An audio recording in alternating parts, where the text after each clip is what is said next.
दोस्तों ये Rudyard Kipling की नोवेल किम का लास्ट पार्ट है, जिसके बाकी पार्ट्स मैं डिस्कस कर चुका हूँ। अगर आपने वो वीडियोस नहीं देखी है तो डिस्क्रिप्शन में आपको लिंक मिल जाएगी, अभी जाकर देख लीजिए।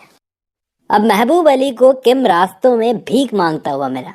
उसने किम से पूछा कि तुम्हारे साथ क्या क्या हुआ जब तुम सेंट जेवियर से भागे थे। उसने सब कुछ बताया। अब महबूब अली और किम दोनों को आखिर समझ में आ ही गया था कि ये अंग्रेजों ने किम को एजुकेशन क्यों देनी चाहिए, ये लोग क्यों किम को एजुकेशन दे रहे हैं, बदले में ये किम से कुछ चाहते हैं। मतलब वो किम से चाहते थे कि इसको आर्मी में कोई जॉब दिलवा दी जाए और ये इनके लिए एक जासूस का काम करे।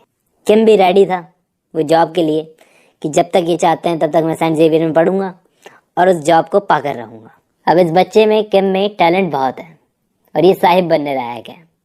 फिर ये महबूब अली के साथ में शिमला भी गया। इसने आर्मी के लिए बहुत अच्छे अच्छे काम भी किए। शिमला में ये अपनी गर्मियाँ बिता रहा था। वहीं शिमला में रहते रहते किम को बहुत सारी जासूसी की स्किल्स सिखाई जाने लगी। लेकिन किम में तो ये चीज़ें नेचुरली थी, वो जासूसी अच्छी खासी नेचुरली कर सकता था। और शिमला में ही रहते रहते महबूब अली और किम की दोस्ती गहरी हो गई और ज़्यादा गहरी हो गई। इसकी फॉर्मल एजुकेशन तो चली रही थी सेंट जेवियर में और धीरे धीरे किम वो बन भी गया जो अंग्रेज इससे चाहते थे, एक जासूस, ब्रिटिश इंडियन सीक्रेट सर्विस का एजेंट। किम एजेंट ऐसा कि इसने अपना भेष भी बदल लिया। और मैं आपको बता दूं, इसमें ये टैलेंट था, जब लोग इससे बात करते थे तो पहचान नहीं पाते थे कि ये एक ब्रिटिश बच्चा है। कमाल की ये स्पीकिंग, मतलब उर्दू बोलता था और कोई भी भाषा बोल लेता था, अच्छे खासे भेष बदल लेता था। और 17 साल का होने तक ये इन्हीं लोगों के साथ था। आखिर इतना बड़ा होने पर इसे फ्री कर दिया गया कि अब तुम्हें जो चाहिए वो करो, जाके रियल इंडिया देख लो, ट्रैवल कर लो। तो महबूब अली बोला कि अकेला नहीं, तू बनारस जा अपने पुराने दोस्त के पास में, याद है, लामा। अब वो किम बच्चा नहीं था जो कभी हुआ करता था, अब ये सीक्रेट सर्विस का एजेंट था। लेकिन फिर भी लामा के लिए कहीं ना कहीं इसके दिल में अभी भी जगह थी। जिस वक्त ये जासूसी सीख रहा था उस वक्त लामा बनारस की गलियों में भटक रहा था। लामा लगभग इस देश की सारी होरी बुद्धिज्म साइट्स पर जा चुका था, घूम चुका था, लेकिन अभी तक उसे रिवर ऑफ एरो नहीं मिले थे। लामा को भी अभी ये समझ में आ चुका था कि किम की हेल्प के बिना वो रिवर ऑफ एरो को ढूंढ नहीं सकता। लामा को जब ये पता चला कि किम की एजुकेशन पूरी हो चुकी है, ट्रेनिंग खत्म हो चुकी है, तो बड़ा एक्साइटेड हो गया अपने पुराने दोस्त किम से मिलने के लिए और रिवर की तलाश में वापस निकलने के लिए। और आखिर वो किम से मिला और ये दोनों वापस निकले रिवर की तलाश में। अब ये रिवर की तलाश कर ही रहे थे कि किम को इन्फॉर्मेशन मिलती है अपने किसी दोस्त से कि नॉर्थ में कुछ राजाओं ने ब्रिटिश गवर्नमेंट के साथ में गद्दारी करने का कुछ प्लानिंग वगैरह की है।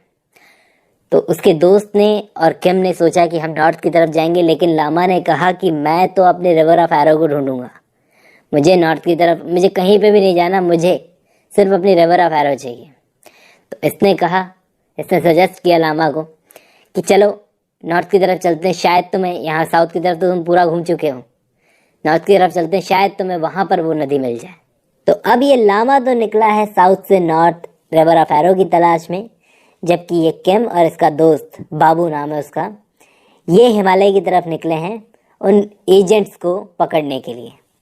तो रास्ते में चलते चलते इनको 2 रशियन एजेंट्स मिले।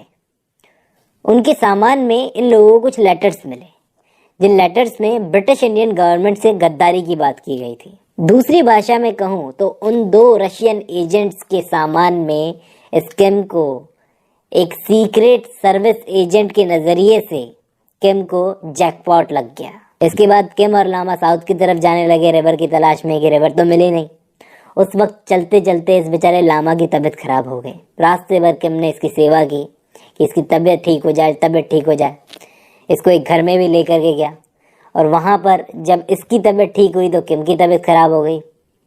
पूरे रास्ते इसने भी लामा की सेवा की थी, लेटर का बॉक्स हाथ में लिए आ रहा था। और जब इसने आराम किया तो 36 घंटों तक ये सोता रहा, इतना थक चुका था।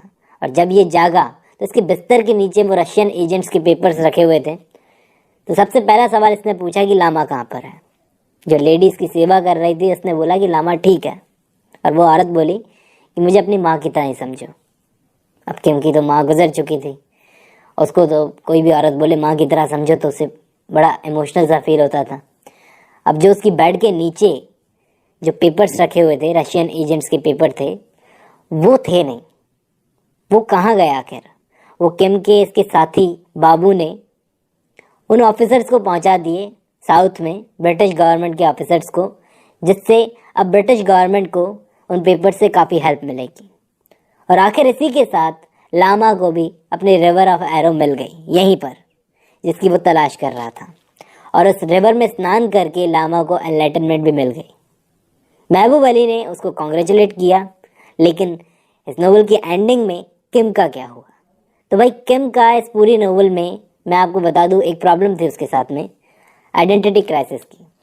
उसे आइडेंटिटी क्राइसिस होते रहते थे कि मैं कौन हूँ, क्या हूँ, मेरा मकसद क्या है जीने का, जो अब उसे मिल चुका था। उसे समझ में आ गया था कि अब मैं अपनी लाइफ में इतने लोगों से मिल चुका हूँ कि खुद को अकेला समझने की मुझे ज़रूरत नहीं है, मेरा एक बहुत बड़ा परिवार है। दोस्तों, नोवेल तो यहीं पर ख़त्म होती है। अब आप ये सोचोगे कि ये क्या स्टोरी थी, इसे लिखने का मकसद क्या था?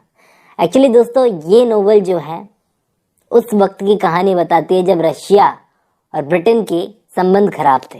ब्रिटेन जब इंडिया पे राज कर रहा था, तो उस वक्त सेंट्रल एशिया में इनकी लड़ाई चल रही थी। उस लड़ाई को ग्रेट गेम के नाम से जाना जाता है, द ग्रेट गेम।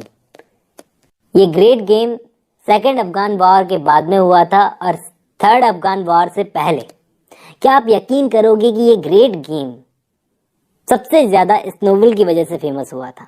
इस नोवेल की कई बार तारीफ की गई है। मैं आपको बता दूं, इस नोवेल के राइटर जो हैं रुडयार्ड किपलिंग, उनकी भी कहानी इस कहानी के मेन कैरेक्टर किम की तरह ही है। वो भी इंडिया में पैदा हुए थे, इंडिया में पले बड़े थे और अपने एक्सपीरियंसेस के हिसाब से उन्होंने इस नोवेल को लिखा। और बाकी नोवेल्स भी लिखी है, जैसे कि द जंगल बुक, मोगली वाली, आपको पता होगा।